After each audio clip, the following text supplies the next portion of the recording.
The channel, you're with Reverend Dr. J.W. Morrison, theologist. Thank you for joining me. We're going to Ecclesiastes, chapter 10 and verse 1. And we're talking about the deterioration of a person in a relationship or the couple within a relationship. You see, when one starts to emotionally and psychologically decompose or devalue in a relationship, the other one will usually try and escalate a revaluation in the other person.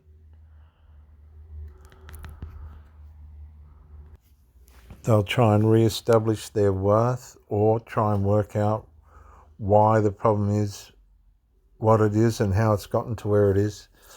But what we need to come back to is an understanding of the sinful nature, our sinful nature, and how it works against us. The sinful nature works on us like a piece of fruit in a fruit bowl rather than in the fridge. In a fruit bowl, the fruit's left to the elements and able to rot much quicker. But when it's in the fridge, it preserves itself. This is the same thing that happens to somebody that doesn't know how to navigate their sinful nature. Things deteriorate much quicker. And this is the whole gist of all the problem, our fallen sinful nature.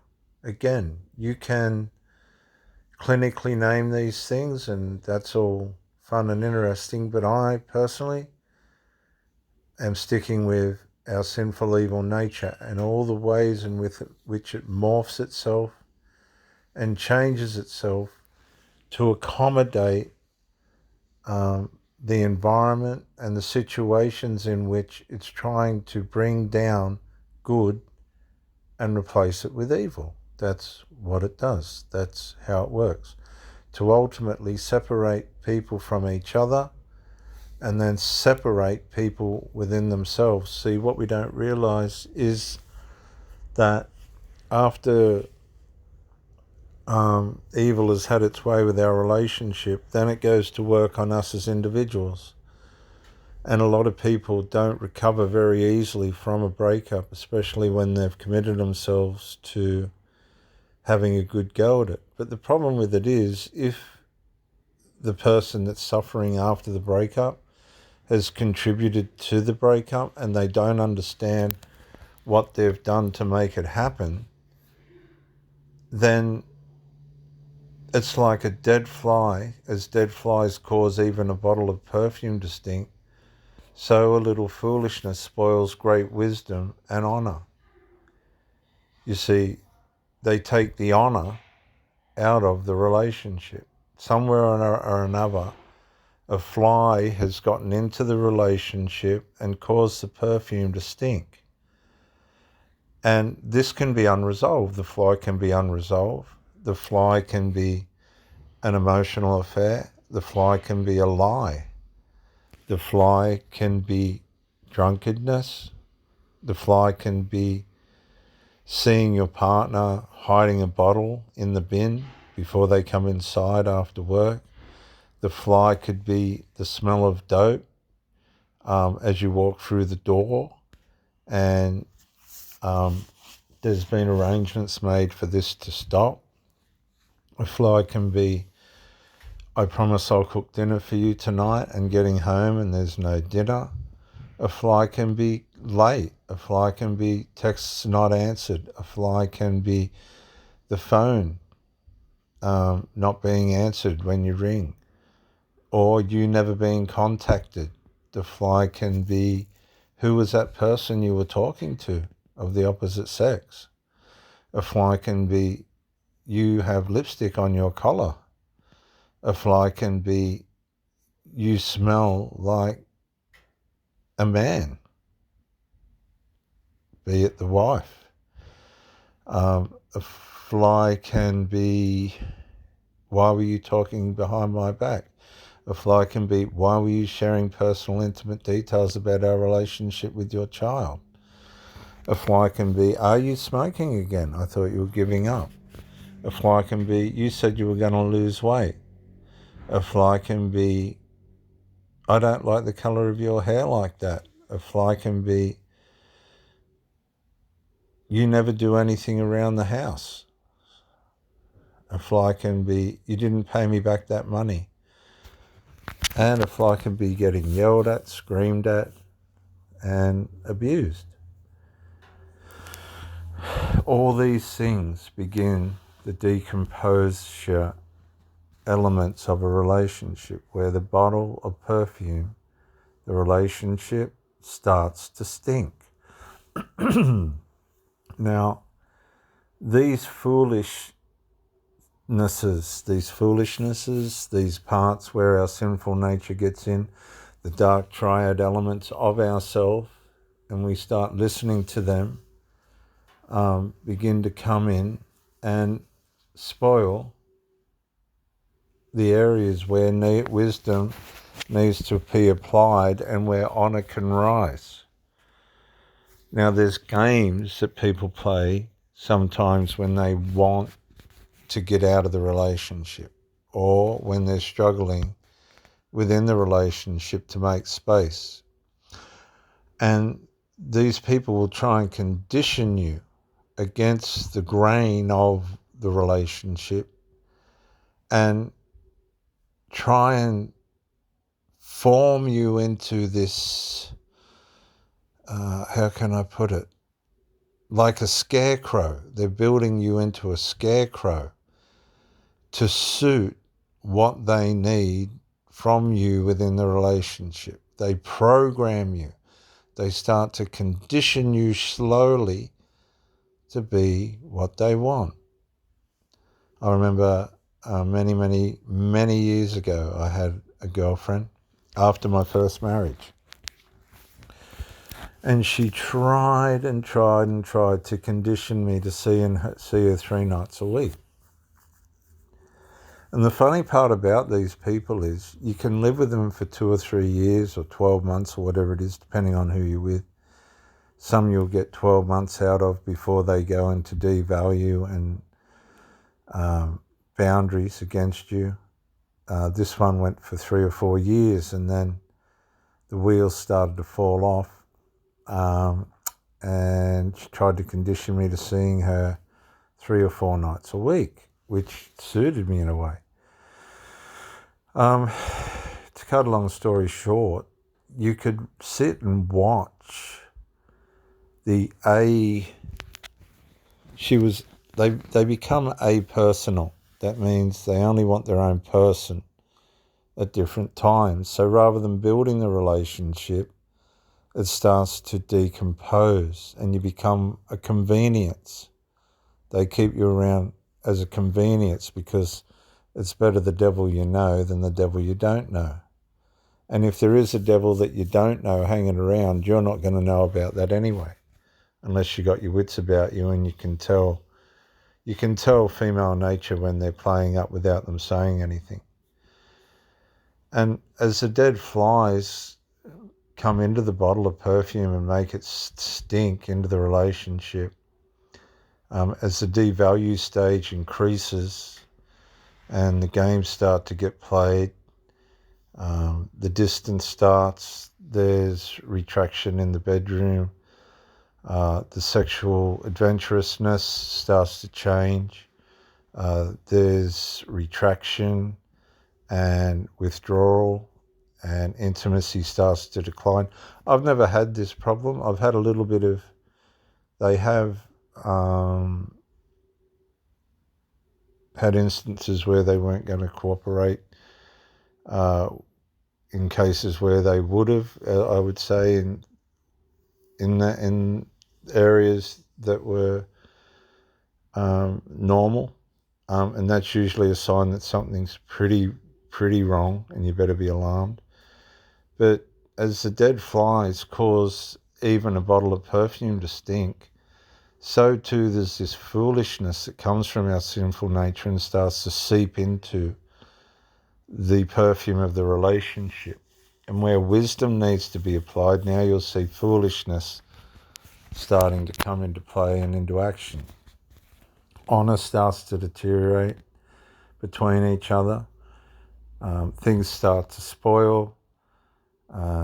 This is usually at the point where one person's causing the other to try and bring correction. They can usually deliberately start to aggravate you in a way in which will cause you to decide to go with distance or even a breakup. Usually at this point they've got issues that they either haven't spoken about, and they're going to use a passive aggressive retreat form of attack where they use you to assassinate them out of the relationship by the way they aggravate and torment you with their behavior. And this can be really stealth, like you have to be on your game. And you end up rejecting them because you've just run out of patience and tolerance with their negligence and foolishness, quite simply. And they won't show any wisdom, and they're really not honourable. The difference is, viewers, when you're dealing with these dark triad disintegrators, they disintegrate. They don't know how to maintain wisdom. Some examples, again, could be, why are you late? But this is happening on a regular basis. Why are you dressing up for the work meeting tonight that way? You'll see them get haircuts. The phone will be face down or hidden way out of sight. You won't see them on the phone, but you'll hear them on the phone in the bathroom or the toilet. Or they're on the phone when they pull up in the car and then the phone gets put away.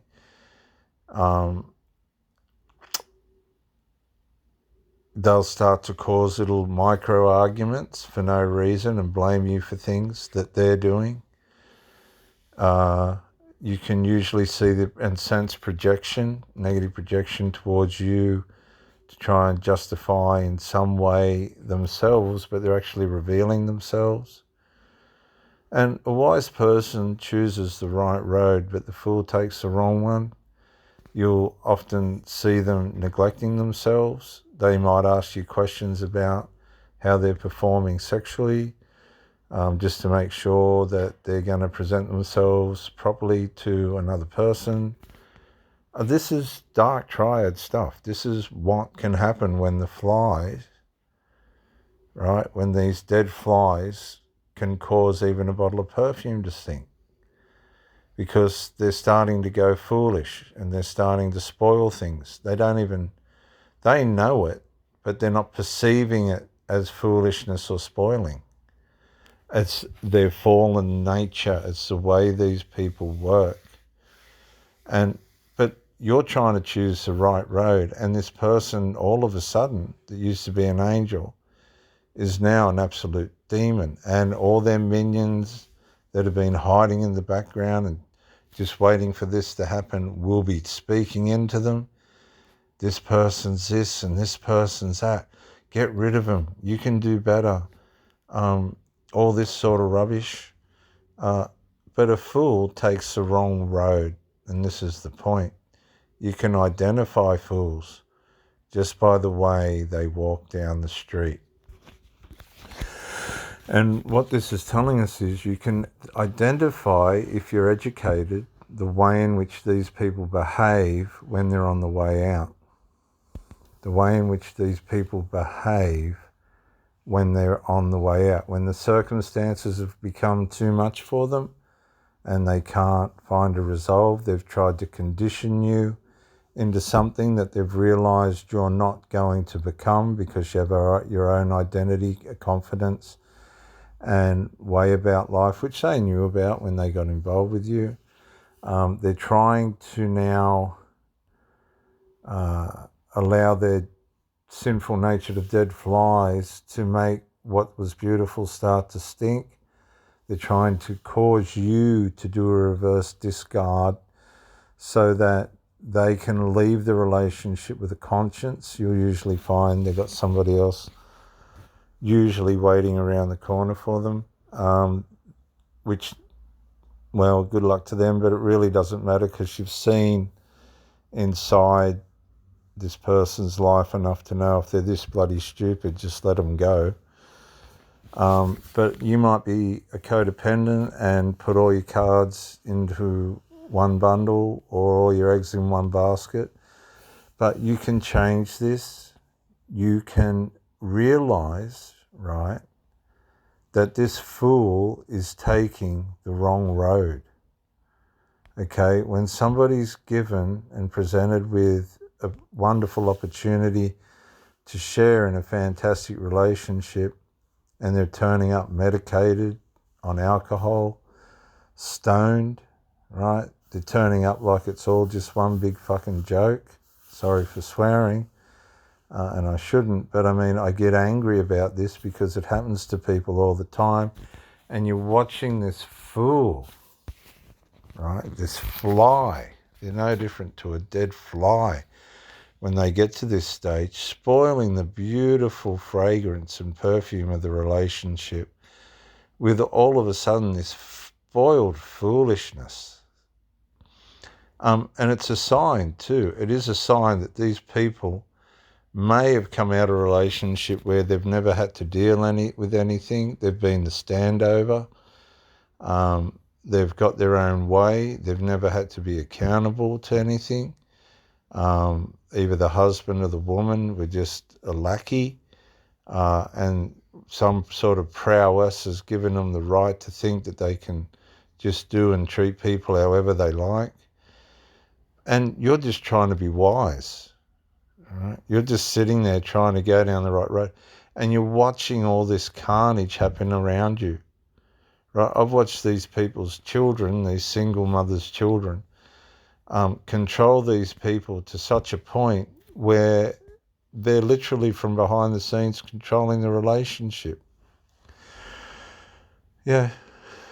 And you're going along and you're watching this person and you're thinking, how can I love you when there's three people in the relationship, right? You've got adult children in the background controlling things and keeping you at arm's length and making up stories about you. I've heard stories of young adult women saying that the boyfriend tried to crack onto them and this and that, only to find out later that it was lies. But in the meantime, that person's reputation's been destroyed. I've had instances where I've had to speak to daughter-in-laws and ask them not to be on the internet while they're married chasing other men, only to watch them go into a vendetta of the caliber of that you would not believe, and interfere in elements. See, some of these people will try and make you lose jobs. They'll destroy your friendships. They'll try and contact family members and tell them how evil you are. But at the same time, this is the thing, the perfume in their mind and their hearts is also being filled with foolishness and starting to stink.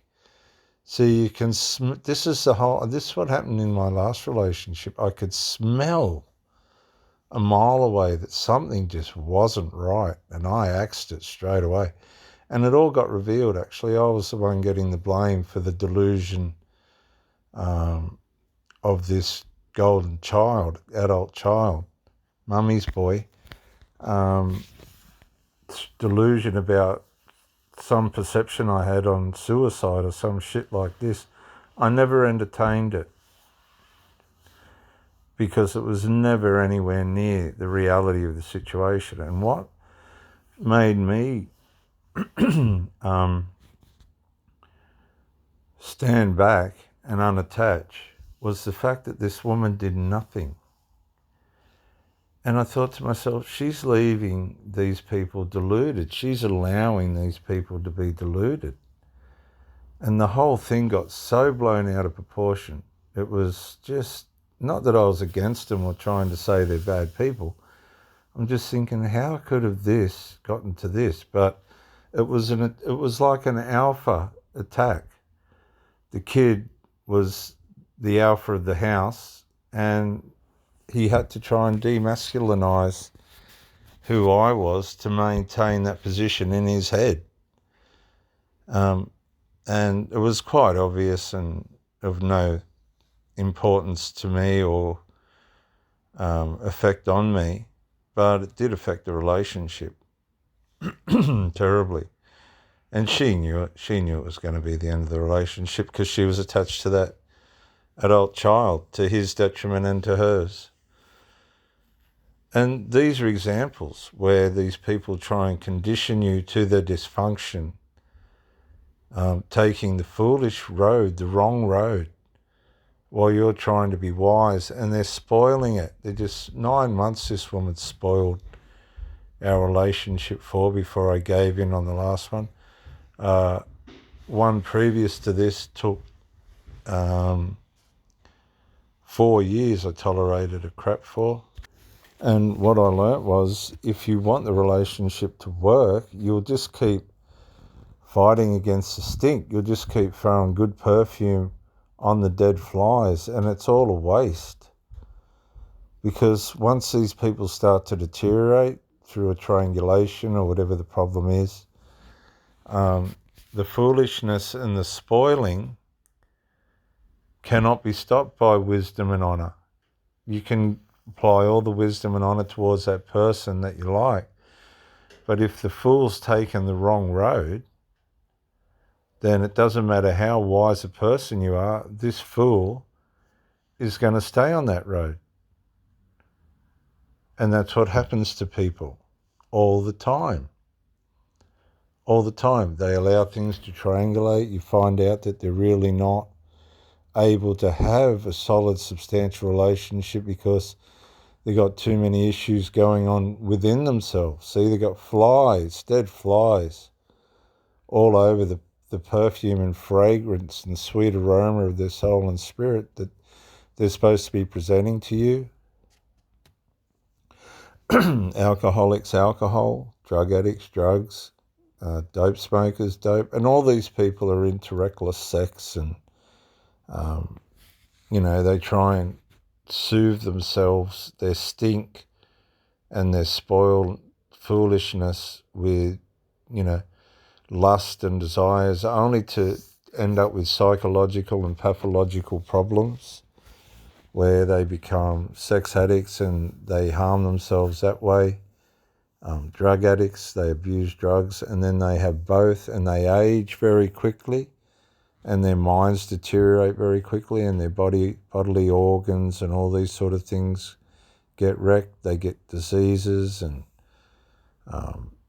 it's quite sad actually, because they do this in front of their children, and the families are watching, and they're just going, oh.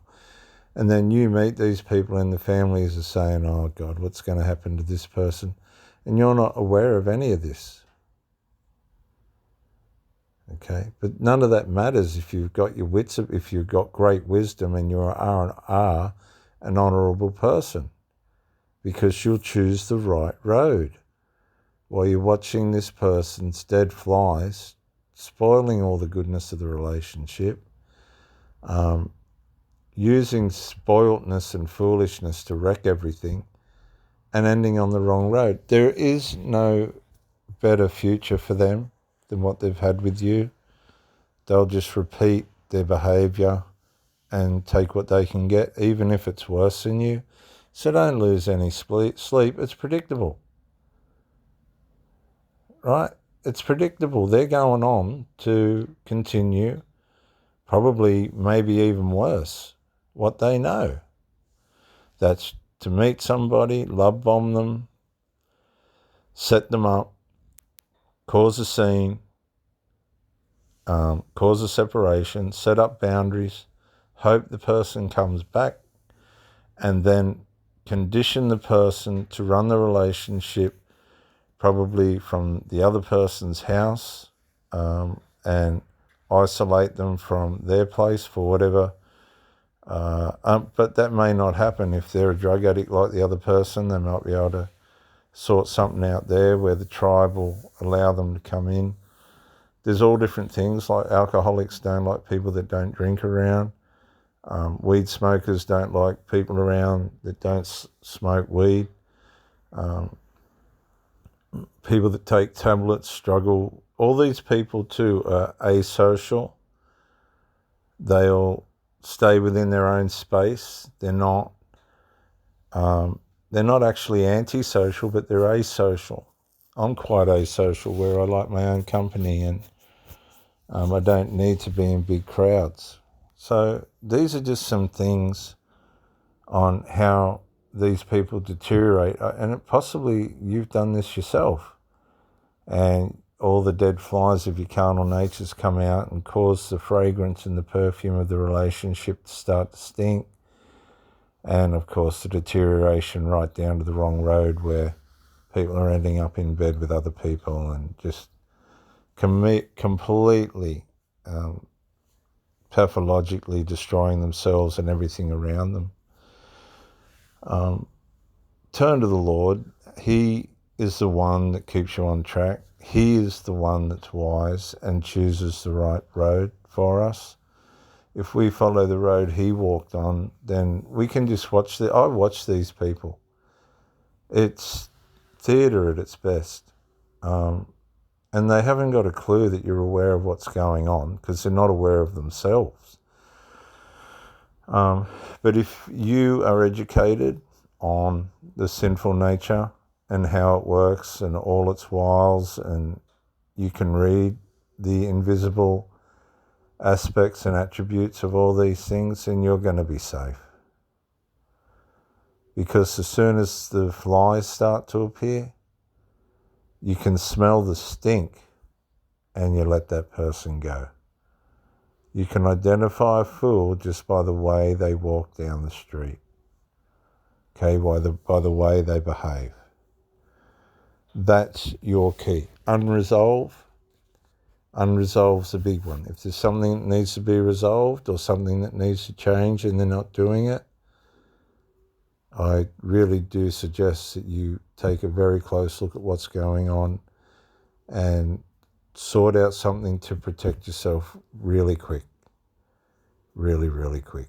Protect your mind, detach, and just see how far this person will go in ruining themselves and ruining you. Be very careful. Reverend Dr. J.W. Morrison. Bye for now.